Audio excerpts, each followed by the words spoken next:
Hey, how you doing? This is Craig Beck, the Stop Drinking Expert. I am back from New York. I am back in sunny Cyprus, where it's warm.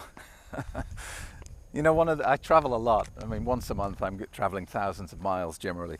And I make the same mistake over and over again, is I always assume that it's warm like this everywhere in the world.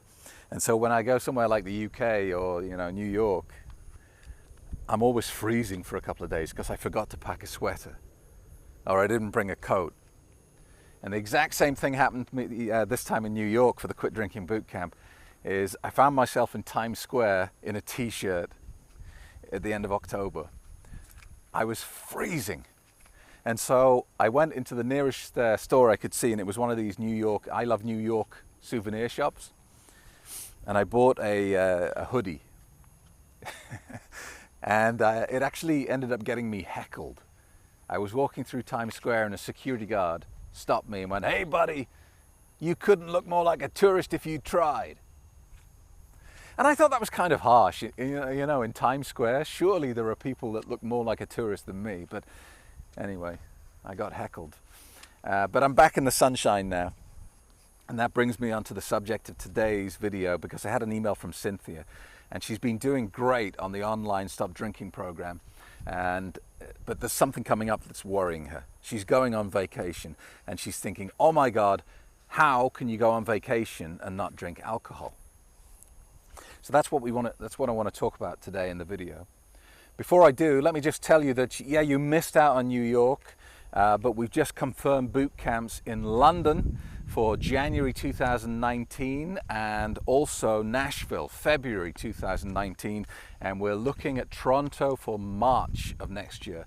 So if you've been putting this off, or if you've always wanted to come along to a Quit Drinking boot camp and deal with your problem drinking in one amazing day, then go to the website right now and get all the details. www.stopdrinkingexpert.com. Okay, so today's video. How do you have a sober vacation? Now, this is a really common problem. Quite a lot of times people can be doing great on the program. They get 3 months, 6 months, even 1 year sober. And then a vacation comes up in their diary. And they hope that they're going to be okay. And I get so many emails from people saying, I've just been on vacation and I drank and I'm so devastated. I'm so disgusted with myself. How did that happen? I was doing so great. Why did I break? And we're back to this, this psychological conditioning that I talk about in the course and at boot camp. Over decades, us drinkers have created all these psychological anchors in our head that connect the environment that we're in with alcohol. It's like Pavlov and his dogs. You know the story about Ivan Pavlov, and when he rang that bell, eventually you could get to the point where the dogs would salivate and expect food even when there was no food available. The dogs didn't consciously want to salivate.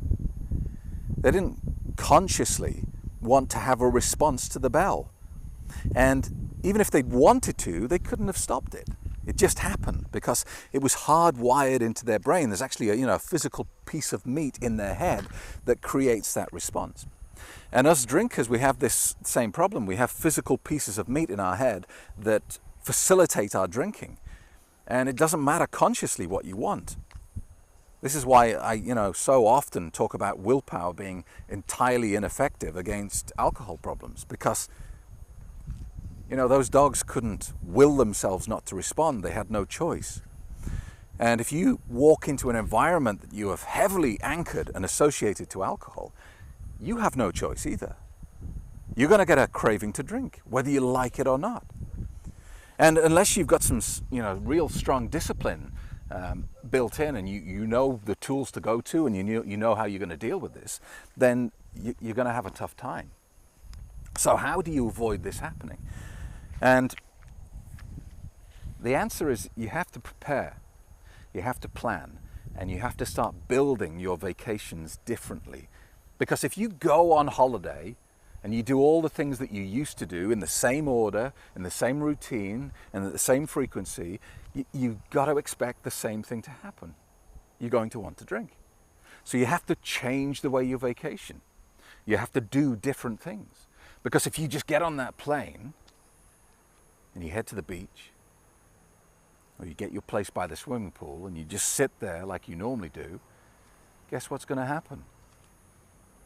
You're going to get that craving, you're going to activate the anchor, and you're going to be miserable because you'll be panicking, thinking, I want to drink, but I really don't want to fall off the wagon. I've done so well. And so you need to start anticipating what's going to be different on a sober vacation. Well, first of all, you're going to have a lot more energy. And you're also going to have a lot more time.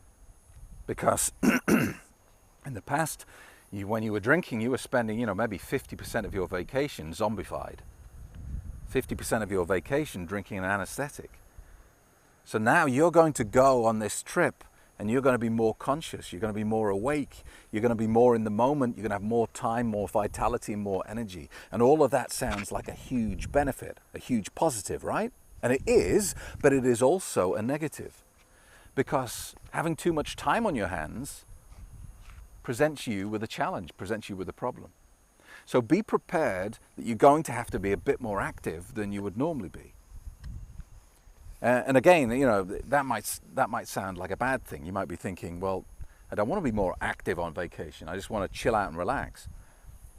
Yeah, that's because that's how you remember previous vacations. Don't forget, this time you're going to have more energy. Your body and mind are going to want to do more things. And so be prepared for that. And that all begins in the planning stage of the vacation. Back when I was a drinker and I used to book vacations, my list of criteria for the hotel, for the place we were going, was very different than it is now. I would be looking for one of those pools with a bar in the middle of it. I would be looking for a mini bar in the room and happy hour and, drinks promotions and things like that.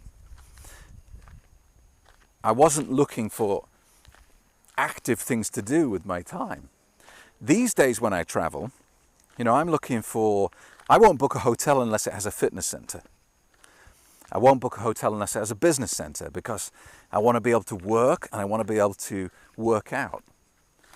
And if you go with that mentality of coming back fitter and healthier than you went away, then avoiding drinking becomes a lot easier, because you're already in a different environment than you would normally be on vacation. And actually, I find that when you're committed to fitness, when you're committed to making healthy choices, alcohol just seems less tempting anyway.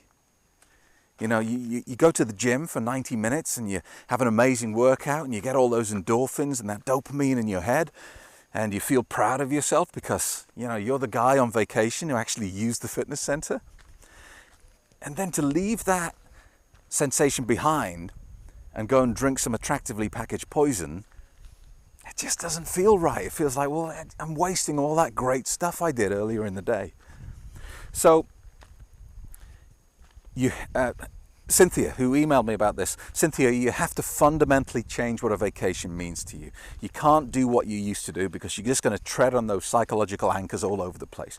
So build your vacation differently. Make sure that you have planned activities that you can do that don't require drinking. Don't book on winery tours and things like that. Do things that interest you, that fascinate you, that maybe challenge you a little bit, require a bit of extra energy. Do those sort of things. Do a mountain trek.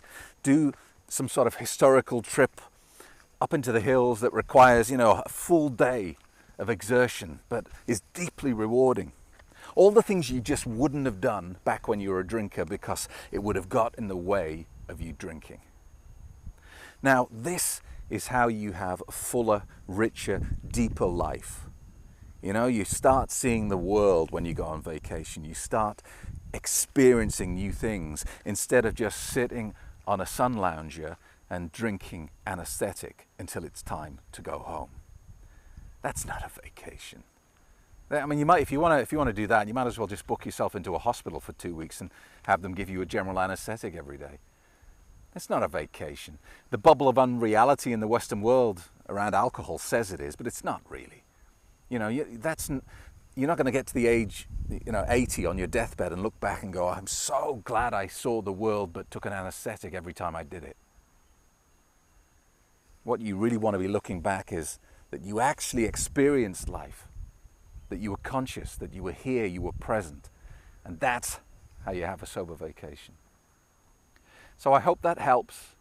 I'm always conscious with these videos that I can never just give you a clear-cut answer where I say, yeah, okay, it's easy, just do 1, 2, then 3 and everything's fine. Taking this poison out of your life requires a lot of passion and persistence. But the benefits are immensely more than the effort that you will put in. I promise you that. Every aspect of your life gets better when you stop drinking. Relationships, career, vacations, finances, just everything improves when you stop drinking poison for fun. So we'll leave that there today.